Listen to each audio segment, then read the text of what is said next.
ابتدا ہے رب جلیل کے بابرکت نام سے جو دلوں کے بھید خوب جانتا ہے۔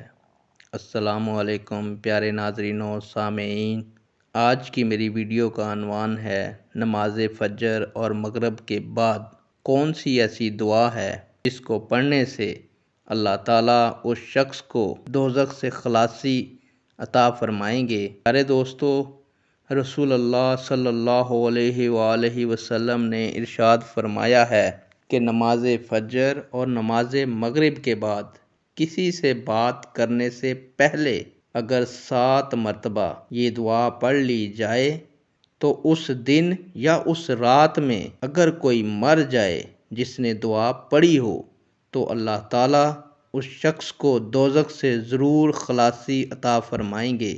اب بڑھتے ہیں ویڈیو کی جانب، نماز فجر اور مغرب کے بعد کی دعا۔ بسم اللہ الرحمن الرحیم، اللہم اجرنی من النار۔